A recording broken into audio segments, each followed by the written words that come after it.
My hands start sewing before I've decided what she's supposed to look like. They always have.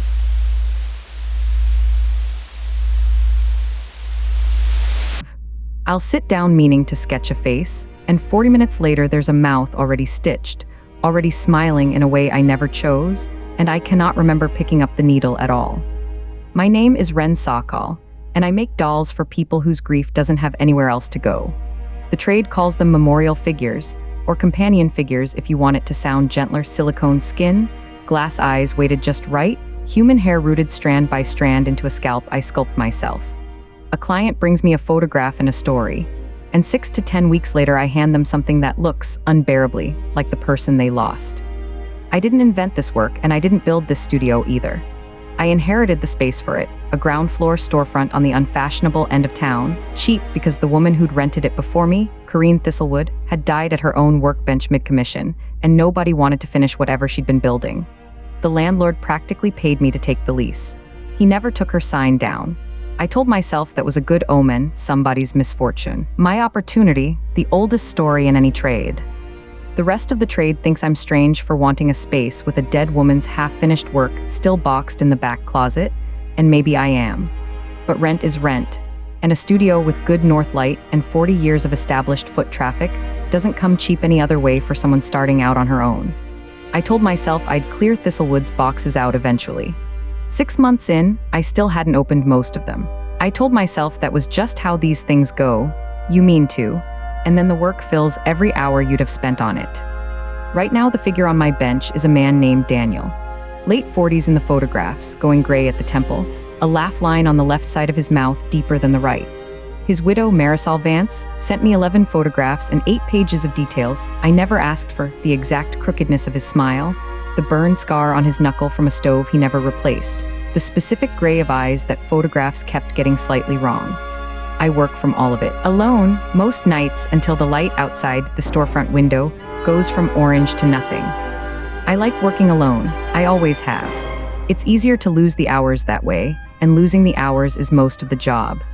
You cannot sculpt a stranger-esque grief into something a widow can bear to look at while watching the clock, or making small talk, or thinking about anything except the work directly in front of you. The good pieces, the ones that actually help somebody, the ones a client holds instead of just displays, those only come out of me when I've forgotten there's a version of me sitting at the bench at all. 3 weeks in, I found the scar. Not in the photographs, I checked all 11 twice, but on the doll's hand, already there, already healed over and precise, in exactly the place Marisol had described a burn Daniel got from a stove he never replaced. I didn't remember sculpting it. I remember sculpting the knuckle plane, the way the last reference photo showed it, and then somewhere in the losing of hours it stopped being plain. I told myself I must have added it and forgotten. That's the sentence I used. I have used it before, about other things, on other dolls, and I've never once let myself finish the thought of how many times. Marisol calls every 8 or 9 days, always in the evening, always gentle, always the same question dressed differently. How close is he to being finished? I keep thinking about the way he'd stand in the kitchen doorway, not leaning in it, just filling it. Is that the kind of thing you can put into something? I told her I'd try. I always tell them I'll try. What I didn't tell her is that I'd already put it in, that 2 nights before her call, without meaning to. I'd widened the figure's shoulders a half-inch past her photographs, just enough to fill a doorway a person might stand in. I found the panel by accident, moving Thistlewood's old bench to get better light on the window side of the room. It sat low against the back wall, flush enough to miss unless you were looking for a draft, which is what I thought I was chasing. Behind it, a shallow cavity, dry, deliberately dry, and a wooden box with a maker's mark clasp I didn't recognize. It had been opened and closed enough times to wear a path in the dust on its lid. Everything else in that cavity was undisturbed. Just the box, kept close to hand, close enough to reach without standing up from the bench. I sat on the floor of my own studio for a long minute before I touched it, the way you do with something that belonged to somebody who died in the room you're standing in. It wasn't fear, exactly. It was closer to the feeling of reading a diary, the sense that whatever was inside had been kept private on purpose, by someone who'd had every chance to throw it out instead, and hadn't. The box held letters. Dozens of them in different hands, different inks, some typed on paper old enough to have gone the color of tea. Not love letters, trade correspondence, maker to maker, the kind of shop talk craftspeople send each other about technique and supply, and the occasional difficult client. Except every third letter, buried in the ordinary shop talk, said some version of the same strange thing, that an idea for a piece had arrived whole, uninvited, indistinguishable from their own inspiration, and that they'd built exactly what it told them to before they thought to ask where it came from.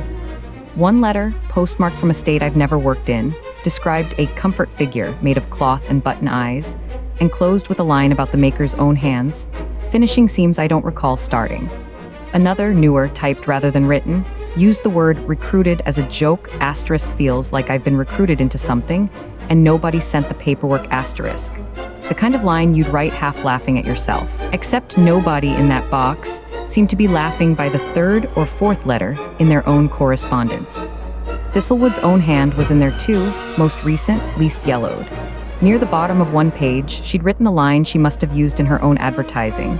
Because I recognized it instantly, I'd said something close to it to Marisol on our very first call, word for word close enough that my stomach dropped reading it back in a dead woman's handwriting. Asterisk for families who could not bear an empty chair. Asterisk. I have never once, in 6 years of this trade, been taught that phrase by anyone living. I brought the box to Purcell, who sold rooting hair and glass eyes to half the makers in the state for 30 years and has opinions about all of them. He didn't touch the letters. He looked at the box itself for a long moment, the clasp, the wear pattern, and set it back down like it weighed more than it did. I know that box, not that box, that kind of box. Every maker who's any good ends up with one eventually, and every maker who's any good stops talking about it eventually too. That storefront's had 6 tenants in 40 years, every one of them good, every one of them quiet near the end. The chair always finds somebody new, Ren. It doesn't care whose hands. I laid the letters out by date once I got home, oldest to newest, and the line they made ran back further than I wanted to count. Different regions, different crafts, even a few names I recognized only vaguely from photograph restoration circles, one from clothwork, one from bespoke porcelain, none of them related to each other by blood or trade or geography that I could find. What they shared was only the sentence. Asterisk, the idea arrived complete. And I believed it was mine. Asterisk. It isn't one cursed workshop. It isn't one unlucky trade secret passed hand to hand on purpose. It's older and wider than that, and it doesn't need to be inherited to spread. It only needs a maker good enough, alone enough, willing enough to believe her own hands. One entry near the middle of the pile had no closing signature at all, just a half-finished paragraph about a commission in progress. And then nothing, the rest of the page blank, a later note in different handwriting stapled behind it. Asterisk tools sold at estate sale, no family claimed the correspondence, ledger incomplete. Asterisk, I read that one twice, and then made myself stop reading for the night. I went back to Daniel's hand that night, and made myself count backward through every decision I thought I'd made on him. The shoulders, the knuckle scar, a small chip in one incisor. I was almost certain I'd invented myself for texture. Almost certain. That was the word I kept landing on, and it was new. I have never in 6 years described my own instincts to myself as almost certain. The letters didn't describe possession. Nobody in that box ever wrote about losing time, hearing voices, waking up somewhere they didn't remember walking to. They wrote about craft, about good ideas, about being, in their own telling, better at this work than they had any right to be, and never once wondering why, because why would you interrogate the one thing in your life that finally felt like a gift? That's what frightened me most once I sat with it. A curse announces itself eventually. In the stories we tell about curses, a voice, a cold room, a doll that moves when you're not looking. This wasn't announcing anything. It had found the one door every good maker leaves open on purpose. The willingness to trust an idea simply because it feels true, and it had been walking through that door politely for longer than any one of us had been alive. I started this trade the year my mother went into hospice and stopped being able to hold a conversation longer than a sentence. I made her a small figure, badly, out of a craft kit and stubbornness, because I needed something to do with my hands while I sat in that room, and because some nurse mentioned, offhand, that a few families found comfort in figures like that. My mother held it without knowing what it was. I have told people for years that this is why I do the work, that I understand, better than most, what it is to want one more version of somebody to hold. What the letters made me wonder, for the first time, is whether that need of mine was the door, and not the reason. I have spent 6 years telling strangers, at consultations, and in the little bio on my own website, that I understand grief because I lived through my mother's, and that this is why my work is good, as though the goodness of it were something I earned by suffering the right amount first. It had never once occurred to me to ask why a trade with so few practitioners, so little training available, so little to learn it from except instinct, kept finding people exactly like me. 2 nights later, working alone the way I always work, I said something out loud to the figure that I have never said to another living person. Just testing a line of dialogue for a texture I was trying to picture. The kind of thing you mutter to a workbench when no one's listening. No one's listening. I hadn't finished the sentence. I hadn't gotten anywhere near those words. It took me a full minute, alone in that quiet storefront, to be sure the voice hadn't been mine. Marisol called again 4 days before the delivery date, and for the first time, she didn't sound comforted. This is going to sound strange. I came by the studio window last week just to look. I wasn't going to come in and he was already turned toward the door. You hadn't finished setting him up yet. I know you hadn't, but he was facing the door like he heard me coming. I haven't even paid you the rest of what I owe. He isn't mine yet. Why does he already feel like he's waiting for me? I told her it was probably the angle of the stand. I have never once finished a commission before delivery day, and I have never once, before this one, had a client describe it as already waiting. I decided to end it the obvious way. I lit the little camp stove I keep for late nights and cold coffee, and I carried the whole box to it, meaning to burn every letter Thistlewood had kept, meaning to be the maker who finally didn't pass this down to whoever rented the storefront after me. I got as far as holding the first page over the flame. The paper had already started to brown at the corner, curling the way old paper does, faster than I expected. And for one clean second, I felt something close to relief, the sense of a door finally closing on something that had been open too long. Then I noticed my other hand had already picked up a pen and had already started writing on a fresh sheet, in my own hand, a sentence I hadn't decided to write and couldn't stop reading as I wrote it. Asterisk, the idea arrived complete, and I believed it was mine. Asterisk, I hadn't put the letter down. I hadn't told my other hand to move. Both things were simply happening, the way they'd been happening in this trade for longer than any one maker's lifetime. There is no version of this where I get to destroy something and be done. I understood that fully for the first time with a pen still moving under my own hand. There was nothing else in that room to blame. No vessel posed wrong on its stand, no cold spot, no second person's outline in the dark glass, just my own reflection, writing a stranger's sentence in my own handwriting, because some part of what made the idea feel like mine had already been mine to give. A long time before I found the box. I put the pen down. It took longer than it should have, long enough that I counted my own breaths to make myself do it, the way you'd talk yourself through letting go of a hot handle. When I finally looked at what I'd written, the handwriting was unmistakably mine. Not shaky, not foreign, not even especially rushed.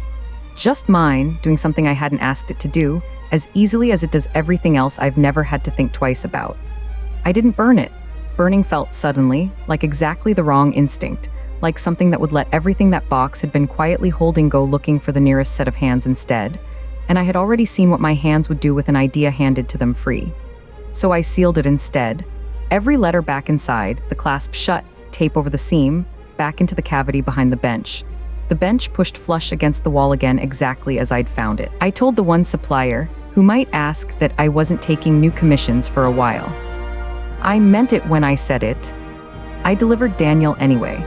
I owed Marisol that much, and the money besides, and there is no clause in this trade for asterisk. I think what I made you might not only be mine to have made.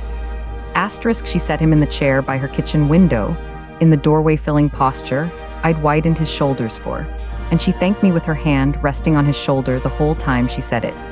You gave me back something I couldn't bear an empty chair without. I don't think I could ever explain that to somebody who hasn't lost a person this way. She had no way of knowing she'd said Thistlewood's sentence back to me, in her own words, thinking it was hers. I stood in her doorway a moment too long after she said it, watching her hand stay on the figure's shoulder the way you'd rest a hand on someone actually breathing, and I thought about all the other rooms, in all the other cities the letters had come from, where somebody was probably standing in a doorway just like this one, saying a version of the same 6 words, certain they'd thought of them first. 3 weeks after the delivery, I still hadn't taken a new commission. I told myself that was the whole of my resolve holding. Then I found a sheet of sketch paper under my lamp with half a face drawn on it in my own handwriting adjacent line work. A face that matched no reference I owned, no client I had spoken to, no grief I had been hired to answer. I don't remember starting it. I have stopped expecting that I will.